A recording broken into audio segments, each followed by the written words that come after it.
ხატმებრძოლეობის შემდგომ პერიოდში ჩამოყალიბდა გარკვეულწილად სტანდარტიზებული კომპაქტური საეკლესიო ნაგებობების ტიპი, რომელსაც ჯვარ-გუმბათოვანს უწოდებენ. ეხლა თქვენ ხედავთ რომანუს ლეკაპენის მიერ აგებულ, ეგრეთ წოდებულ მერელეონის ტაძარს. ტრადიციული მასალით არის აგებული ეს ეკლესია ქვისა და აგურისაგან 420 წლით თარიღდება. ჯვარ-გუმბათოვან ტაძრებში, კომპაქტურ ნაგებობაში ცალკეული ელემენტები არის თითქოს შემოკრებილი ცენტრალური გუმბათის გარშემო. ეს სამნაწილიანობა კარგად ჩანს ამ გეგმაზე, ხედავთ დასავლეთი ნარტექსი შენარჩუნებულია, თუმცა ატრიუმი უკვე აღარ გვხვდება. ცენტრალური ნაწილი, ანუ ნაოსი, ეს ტერმინი მომდინარეობს ბერძნული წარმართული ტაძრის დასახელებიდან, ბერძნულად ტაძარი, არაგვერიოს ნავთან. ნავი არის ესეთი გრძივი ფორმის სათავსო, სივრცე, მოგეხსენებათ ბაზილიკები, სწორედ ნავებისგან შედგება, სამნავიანი ან ხუთნავიანი ბაზილიკებია ძირითადად გავრცელებული. მიაქციეთ ყურადღება აღმოსავლეთის საკურთხევლის ნაწილს, რომელიც უფრო გართულებული ფორმისაა. ცენტრალური ნაწილი, ესეთი ნახევარცილინდრული აფსიდით დაბოლოვებული, რომელიც კონქით გვირგვინდება, ფლანკირებულია ორი სათავსოთი. ასევე თითქმის კვადრატთან არის დაახლოებული ძირითადად ამ სათავსოების სივრცე. ასევე ნახევარცილინდრული აფსიდებით დამთავრებული სრულდება აღმოსავლეთისკენ. ჩრდილოეთით სამკვეთლოა, პროთეზის ბერძნულად, ხოლო სამხრეთით სადიაკვნე პასტოფორიუმებსაც უწოდებენ, აი ორ დამატებით სადგომს და უნდა ითქვას, რომ აი ამ ორი სადგომის ფუნქცია ბოლომდე გარკვეული არ არის და სამეცნიერო ლიტერატურაში დავა მათი რაობის შესახებ ჯერ კიდევ გრძელდება. საკურთხეველი კანკელით არის გამოყოფილი ძირითადი სატაძრო სივრცისკენ და ამ პერიოდში მრევლი თითქოს უფრო პასიური ხდება. სამღვდელოება და მრევლის დაშორიშორება მოხდა ამ კანკელის წყალობით. ღვთისმსახურების დასაწყისში ანტიფონებმა ადრეულ ხანაში დამკვიდრებული პროცესიები ჩაანაცვლა. ხანდახან განსაკუთრებით მონასტრებში ნარტექსის ზომა იზრდება, რათა იქ განსაკუთრებული საგანგებო რიტუალი ჩატარდეს, მაგალითად ნათლობა, პანაშვიდი და ასე შემდეგ. როგორც წესი, ნაოსი კვადრატს უახლოვდება და 4 ან 2 სვეტით ან ბურჯით შეიძლება იყოს დაყოფილი რამდენიმე ნაწილად. აგია სოფიას მსგავსად ჯვარ-გუმბათურ ნაგებობებში მთავარი დომინანტი, იდეური, სტრუქტურული რჩება გუმბათი. გუმბათს როგორც წესი აქვს გუმბათის ყელი მოგეხსენებათ და აი ამ ჯვარ-გუმბათურ ტაძარში, ისევე როგორც აგია სოფიაში, ესეთი ორმაგი სივრცითი ორიენტაცია შენარჩუნებულია. ბიზანტიური ეკლესიის ძირითადი სივრცის ამგვარი გაყოფა, დანაწევრება შუა ბიზანტიური ხანის ღვთისმსახურებას სრულიად ეპასუხებოდა. არსებითად ორი არეა ღვთისმსახურებისთვის, ნაოსი და საკურთხევლის ნაწილი, ბერძნულად ბემა, ზიარებისთვის განკუთვნილი წმინდათა წმინდა საკურთხევლის ნაწილი. საინტერესოა, რომ აი ამ საკურთხევლის შემდეგ მთავარი ლიტურგიკული სივრცე არის გუმბათქვეშა კვადრატი. გუმბათი მოიაზრება როგორც ზეცა და სწორედ გუმბათშია როგორც წესი გამოსახული მაცხოვარი. იმავდროულად გუმბათის ყელში გაჭრილი მრავალრიცხოვანი სარკმლები არის ქრისტიანული ჯვარ-გუმბათური ტაძრის განათების ერთ-ერთი მთავარი წყარო. ქრისტე, რომელიც ნათელია თავად ფიზიკურ სინათლესთან ასოცირდება გუმბათურ ნაგებობებში, დეკორს გულისხმობ. ამ პერიოდისთვის პროცესიები აღარ არის რიტუალის ნაწილი და ალბათ ამით უნდა აიხსნას გრძივი გეგმარების დამოკლება, ღვთისმსახურების უმეტეს დროს საკურთხეველი გამოყოფილია ნაოსიდან, დახურული აღსავლის კარი. ადრეული ეკლესიისგან განსხვავებით მრევლი უკვე აღარ არის ისე აქტიურად ჩართული ღვთისმსახურებაში, უფრო პასიურია.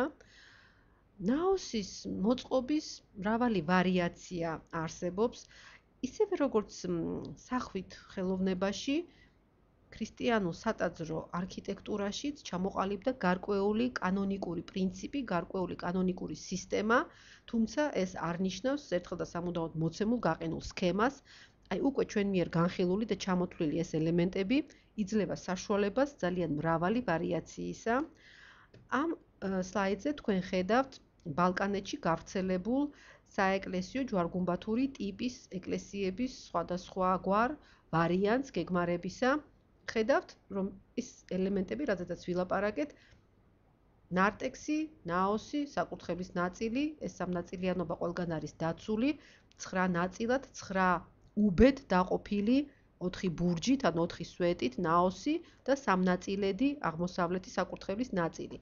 მაგრამ ხედავთ პროპორციის ცვალებადობა, ბურჯების ზომის ვარიაცია, გადახურვის ჯვრული კამარა არის, თუ უბრალოდ კამარაა, თუ ცრუ კამარით არის გადახურული, ნუ გეგმის დონეზე ცოტა რთულია ამაზე თქვენთვის ახლა მსჯელობა.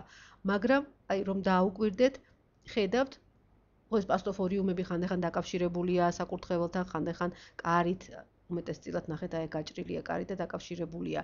ხანდახან იზოლირებულია, არ არის ერთმანეთთან დაკავშირებული. შეიძლება აი ამ ეკლესიებს მიემატოს გარშემოსავლელი გალერეა სამი მხრიდან, ვარირებს ნარტექსის მასშტაბი, ზომები ხედავთ აი პირველ ეკლესიაში, პირველ გეგმაზე და აი ქვედა გეგმაზე, ისევე როგორც ამ ორ ტაძარში ნარტექსია. დანარჩენ ტაძრებში ნარტექსი არ გვხვდება. შეიძლება აი ეს ძალიან საინტერესო ერთ-ერთი ვარიაცია, გუმბათი ეყრდნობა არა 4 ბურჯს, არა 4 ან სვეტს, არამედ 2 თავისუფალ დგომ სვეტს და საკურთხევლის აფსიდის შვერილებს. ამგვარი ვარიაციები ჩანს არა მხოლოდ ინტერიერში, არამედ ექსტერიერშიც. მოდით ახლა ვნახოთ, ესე იგი ვნახეთ რამდენნაირად შეიძლება, რამდენგვარად შეიძლება იყოს მოწყობილი სატაძრო სივრცე, აი ამ კონკრეტული ჯვარგუმბათოვანი ეკლესიების შიდა საკრალური სივრცე. ახლა მოდით შევხედოთ ერთ-ერთი კონსტანტინოპოლის ერთ-ერთი მონასტრის ექსტერიერს. ეს გახლავთ პანტოკრატორის, ანუ ქრისტე ყოვლისმპყრობელისადმი მიძღვნილი მონასტერი, მონასტრის 3 ეკლესია. ეს ტაძარი დაკავშირებულია მე-12 საუკუნით თარიღდება, იოანე კომნენოსსა და დედოფალ ირინესთან არის დაკავშირებული. ჯვარგუმბათური ტაძრებია. ორიოდე სიტყვით მინდა მოგახსენოთ აი ამ მონასტრის შექმნის ისტორია. საგულისხმოა, რომ დღევანდელ დღემდე შემორჩენილია აი ამ მონასტრის საქტიტორო ტიპიკონის ტექსტი, რომელიც ძალიან ცოცხლად გვიხატავს სამონასტრო ცხოვრებას და იძლევა საშუალებას სრულფასოვნად აღდგეს მონასტრის ისტორია, მისი თითოეული ნაწილის დანიშნულება, რაობა. ამ ტექსტის წყალობით ვიცით თუ რა სახის რიტუალი, რა ფორმით, რა ატრიბუტებით ტარდებოდა თითოეულ ტაძარში. ეს ტიპიკონი, ისევე როგორც სხვა სამონასტრო ტიპიკონები, თარგმნილია ინგლისურად და გამოცემულია 5 ტომად დამბარტონ ოუქსის მიერ და ონლაინ შეგიძლიათ გაეცნოთ ამ ტექსტებს ძალიან სამონასტრო ცხოვრების ძალიან ბევრ საყურადღებო მხარეზე ამომწურავ დოკუმენტურად დამოწმებულ ინფორმაციას შეიცავს. ეს მართლაც განუზომელი საგანძურია ქრისტიანული კულტურის შუა საუკუნეების მკვლევართათვის. ეს მონასტერი იყო საიმპერატორო საგვარეულო საძვალე. სამხრეთით აგებული იყო ქრისტე პანტოკრატორის სახელობის მონასტრის საკრებულო ტაძარი, ანუ კათოლიკონი ბერძნულად. ჩრდილოეთით ხედავთ ღვთისმშობელი ელეუსასადმი მიძღვნილი ტაძარი, რომელიც იყო საზოგადოებრივი ხალხისთვის იყო გახსნილი. მათ შუაში არის წმინდა მიქაელ მთავარანგელოზის სახელობის ეკლესია და სწორედ ეს მთავარანგელოზის ეკლესია იყო საკუთრივ საგვარეულო საძვალე. ტიპიკონიდან ვიგებთ, რომ გარკვეული ცერემონიების დროს სხვადასხვა სახის პროცესიები ერთი ეკლესიიდან მეორეში გადადიოდა და ამგვარად ჩართული იყო სამივე ტაძარი, მაგრამ უმეტესწილად თითოეული ეკლესიას საკუთარი ფუნქცია ჰქონდა და საკმაოდ იზოლირებული ცხოვრებით ცხოვრობდა, თუ შეიძლება ითქვას. ხედავთ აი ამ ფოტოზეც, მოდით შევხედოთ კიდევ ერთ ხედს. საკმაოდ ირეგულარულია, საკმაოდ ქაოტურია და ხედავთ, რომ სხვადასხვა ეს გეომეტრიული ფორმები, იქნება ეს გუმბათები თუ აფსიდები, საკმაოდ ირეგულარულ და არაჰარმონიულ სურათს იძლევა, მაგრამ ეს ესეთი სახე განპირობებულია იმ მრავალფუნქციონალობით, რომელიც აი ამ ნაგებობას ახასიათებს. ანუ იმის მაგივრად, რომ ერთი სატაძრო სივრცე ითავსებდეს სხვადასხვა ფუნქციას, უკვე სხვადასხვა ტაძრებმა ამ შემთხვევაში დაინაწილა ფუნქციები, სხვადასხვა სახის ფუნქცია. დაუბრუნდეთ გეგმას. როგორც მოგახსენეთ, ეს უბეები, ტაძრის უბეები არის სხვადასხვაგვარი კამაროვანი გადახურვით გადახურული და ეს კამარები, აი ამ გუმბათქვეშა ბურჯების ან სვეტების წყალობით იძლევა საშუალებას ოთხივე მხარეს, განსხვავებით აგია სოფიასგან, ოთხივე მხარეს თანაბრად განაწილდეს გუმბათისა და გუმბათის ყელის წონა, დატვირთვა, მასა და ამრიგად ამგვარი შენობები არის უფრო მდგრადი, არის უფრო მყარი. როგორც წესი, ნაოსის გვერდითა უბეები არის უფრო მცირე ზომის და არის უფრო დაბალი, მათი სიმაღლე, როგორც წესი, ემთხვევა ნარტექსის სიმაღლეს. ერთი საინტერესო და საგულისხმო მომენტი, ჯვარ-გუმბათურ ტაძრებში შიდა სტრუქტურა ძალიან კარგად პასუხობს გარეთა მასების თავისებურებას და პირუკუ. აი ამ სისტემაში კაფიოება და რაციონალურობა ჩანს ძალიან კარგად. იმავდროულად აი ამგვარი სივრცითი ურთიერთმიმართებები, ამგვარი გეგმარება გარკვეულწილად საკრალურად აღიქმებოდა და ამის ძალიან კარგი მაგალითია კაპადოკიის კლდეში გამოკვეთილი, გამოქვაბული ტაძრები და სხვათა შორის დავით გარეჩშიც არის რამდენიმე მაგალითი, როდესაც გამეორებულია გუმბათური ტაძრის ფორმები. ანუ არანაირი სტრუქტურული აუცილებლობით არ არის ნაკარნახები, მაგრამ კლდეში, კლდის მასივში, ქვაში ჯვარ-გუმბათური ტაძრის ფორმებია გამეორებული. ჩვენ უკვე ვილაპარაკეთ ტაძრის ცალკეული ნაწილების სიმბოლურ ინტერპრეტაციაზე, აღარ დაუბრუნდები ცალკეული დეტალის საღვთისმეტყველო განმარტებას.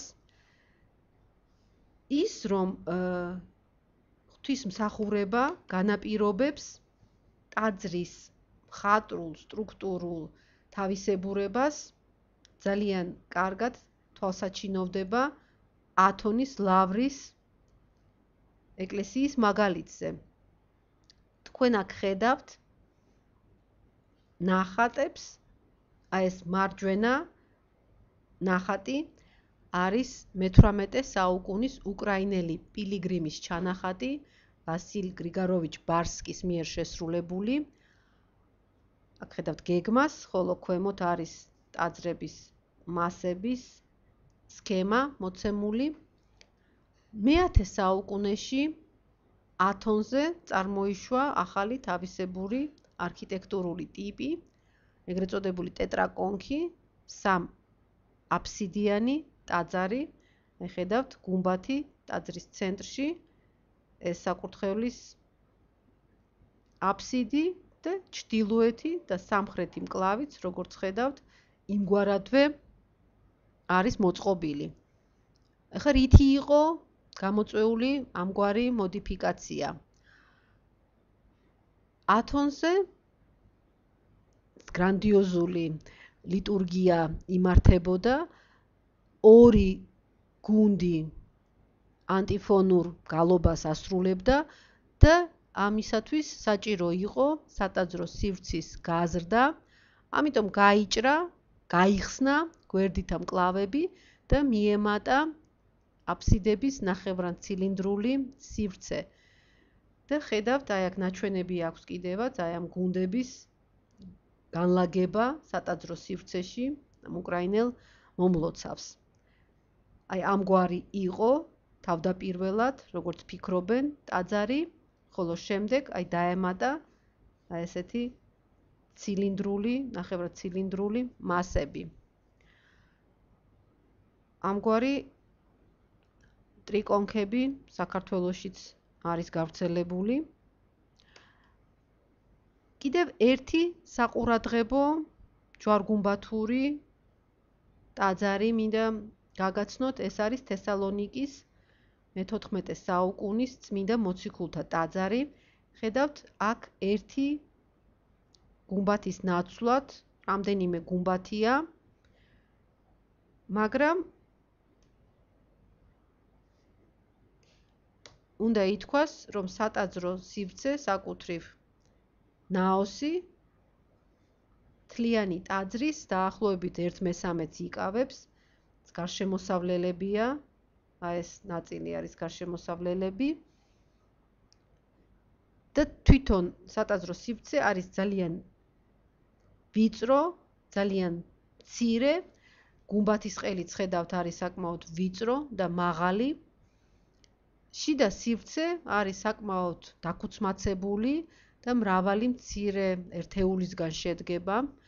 ჩრდილოეთი ნაწილი, აი ეს ნაწილი ცალკე სამლოცველოს წარმოადგენს, ხოლო სამხრეთ-აღმოსავლეთით საგანძური იყო განთავსებული. საინტერესოა, რომ განსხვავებით ცოტა უფრო ადრეული ტაძრებისგან, სადაც შიდა სივრცული დანაწილება, სატაძრო შიდა სივრცის მოწყობა შეესაბამებოდა გარეთა მასების განლაგებას, აქ აი ეს ლოგიკა, შიდა და გარეთა მასების ურთიერთქმედება დარღვეულია და კუთხის გუმბათები არანაირ შიდა სათავსოს არ შეესაბამება, რაღაც უფრო სამშვენისივით არის, არ არის ფუნქციონალური და მთელი ყურადღება ამ ეკლესიაში გადატანილია ინტერიერის შემკობაზე. მოხატულობით არის შემკული ეს ტაძარი. ბიზანტიური ხელოვნების, ბიზანტიური კულტურის და საერთოდ ბიზანტიური ისტორიის ბოლო ეტაპის ერთ-ერთი ყველაზე უფრო ნიშანდობლივი ქმნილება კონსტანტინოპოლის ეგრეთ წოდებული ხორას მონასტერია, მაცხოვრის სახელობის მონასტერია. ხედავთ, კახრიეჯამითაც არის ცნობილი თურქული დასახელებით ეს მონასტერი, ბრწყინვალე მოზაიკებით არის შექმნილი, მაგრამ დღევანდელ ლექციაზე ჩვენ გვაინტერესებს ეკლესიის გეგმარება და ამიტომ სწორედ ეკლესიის არქიტექტურის სტრუქტურაზე მოგახსენებთ ორიოდე სიტყვას. ხედავთ, რომ საკმაოდ რთული გეგმაა. პირველად ხორას მონასტერი იხსენიება ქართულ წყაროებში. მე-11 საუკუნის 4 ხელნაწერია გადაწერილი ხორას მონასტერში და ეს არის უნიკალური შემთხვევა, იმიტომ რომ არც ერთ ბერძნულ წყაროში, ესე ადრეულ ხანაში, მე-11 საუკუნეში ეს მონასტერი არ არის მოხსენიებული. მინიატიურები დასურათებული, ზაქარია ვალაშკერტელის მინიატიურა, ხელნაწერია მათ შორის აქ შექმნილი. მიაქციეთ ყურადღება, აქ კარგად ჩანს სხვადასხვა სამშენებლო ეტაპები. მონასტერი გვიჩვენებს, ესე იგი, ძალიან თვალნათლივ ბიზანტიის დედაქალაქში ამ დროისათვის ხუროთმოძღვრებაში გაბატონებულ პრინციპებსა და ძირითად ტენდენციებს. მონასტერი მრავალფუნქციური ერთეულებისგან შედგება. თევდორე მეტოქიტეს მიერ არის გაფართოებული და გამშვენიერებული ეს მონასტერი მე-14 საუკუნეში და მისი პორტრეტიც არის მოზაიკური პორტრეტი შემორჩენილი. ეს გახლავთ ტაძრის ძირითადი სივრცე, გუმბათით დაგვირგვინებული.